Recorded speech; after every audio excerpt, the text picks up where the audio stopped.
Okay, so now we have two ways of looking at this note grouping, of looking at this chord. Either we're borrowing from A flat's parallel minor and thinking of it as G diminished 7, which would want to go there, or we're thinking of it as E diminished 7 because the note groupings are the same, and E diminished 7 is the 7 chord of our relative minor, all right? The same exact key that the A section was in. So we saw how this note grouping could be from the parallel minor of A flat, or how it could also be from the relative minor, which is F. What are some of the other places it can be? Or what are some of the other chords it can be? And how else does Beethoven use diminished chords? So he would use them as either passing chords, as a way to get from here to there with regard to a bass line or a melody. We're going to get into more depth on how that works later, but just here's a quick example of how that might occur within Beethoven's world.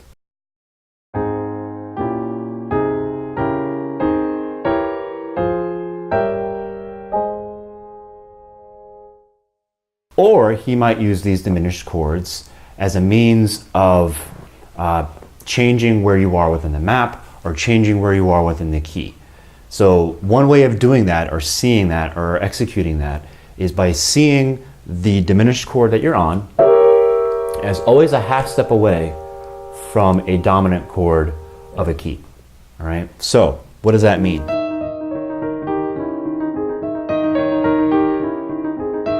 So if you want to see the G diminished 7 chord as an E diminished 7 chord, well, the only difference between E diminished 7, if we're going to see it as such, and E flat diminished 7, is just that that root goes down a half step, all right? So when I'm looking at it like that, when I see E diminished 7 as just a half step away from my dominant chord, that opens up a whole new world, so to speak. It opens up this wormhole that I can go into all these different places. Okay, so let's look at all 4 ways in which we could see this note grouping as the 4 diminished chords that it could be and all the different dominant chords that they can lead to.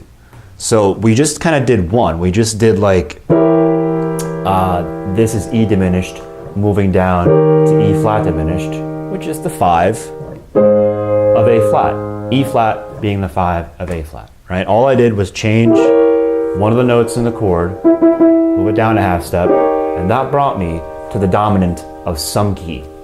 It brought me to the 5 chord of some area of our map, all right? And that's all we're gonna do just 3 more times using the other 3 notes of the chord. So if I did that with G, all right, let's take G, let's see it as a G diminished, move it down a half step, that gives me F sharp. That gives me the 5 of B. So now I have another place to go to. All right, I've used it as sort of a wormhole to get to somewhere else, or I've used it as a stepping stone to change keys altogether. We can do it again. Let's do it with B flat, one of the other notes in the chord. If I move B flat down a half step, that puts me on A. Now I'm on an A7 chord. I'm on the 5 of D. All right, one more time. So if I go to the only note left, D flat, and I move that down a half step, I'm on C7. I'm on the 5 of F. Right?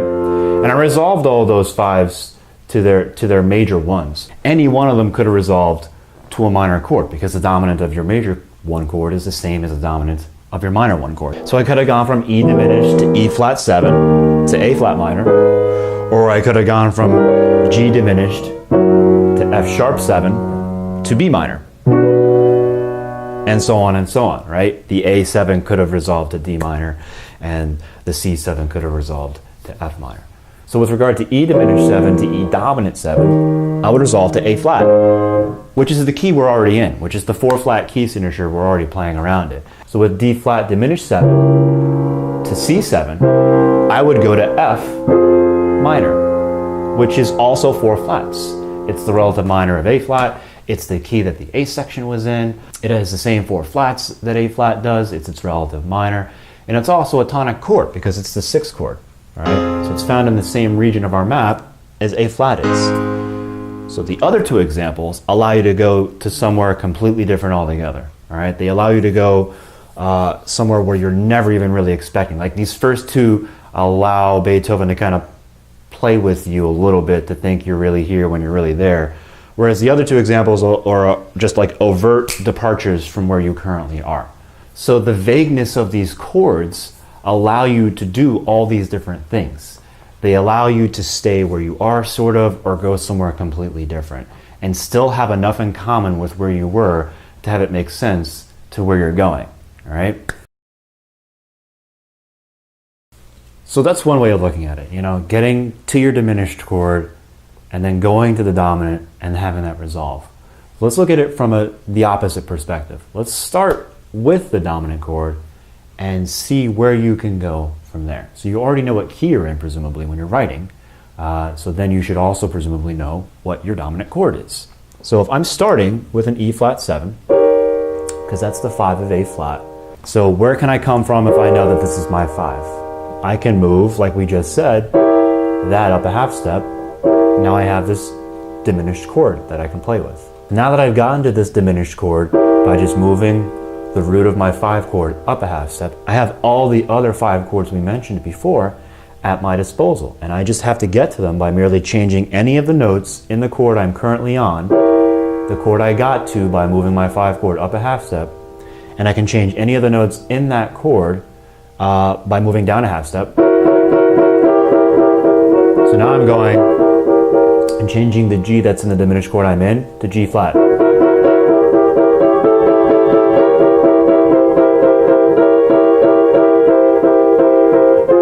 Alright, so I could do that. I could make that sound exactly like Beethoven just by doing the things we just talked about.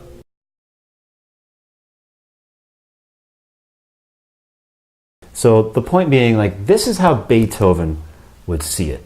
He would see his diminished chords as some dominant chord with its root raised, with a raised 1. This is how he used it almost always within his music.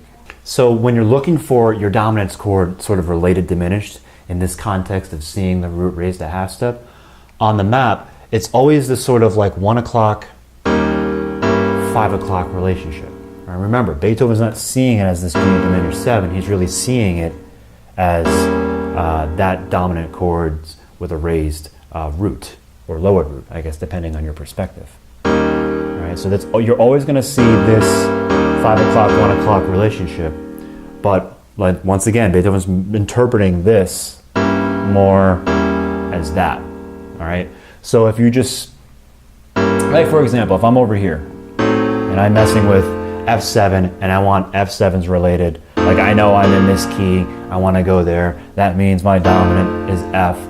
What is the related diminished chord to F? Well, it's F sharp diminished 7. How can I get to F sharp diminished 7? I just go down here, because A diminished 7 and F sharp diminished 7 are the same exact note grouping. They're the same chord, essentially. So this is how you're going to find this relationship within the map, right? This 1 o'clock to 5 o'clock. If I know I'm in D flat, my 5 chord is A flat. What is A flat's related diminished chord? A natural. Another grouping of that, or inversion of that, is C diminished 7. I just have to make sure I'm doing the correct thing with the bass. So this is how you're going to find this Beethoven-esque usage of diminished chords with relationship to mapping Tonal Harmony Pro. Just remember this sort of 1 o'clock to 5 o'clock relationship and make sure your bass is doing the correct thing. Make sure your bass is moving in that half-step direction that we talked about. And this is what you're going to hear, like I said before, a lot in Beethoven's music. And this is really one of the defining characteristics of his sound. So here's a couple examples that we wrote that really illustrate this concept in real time.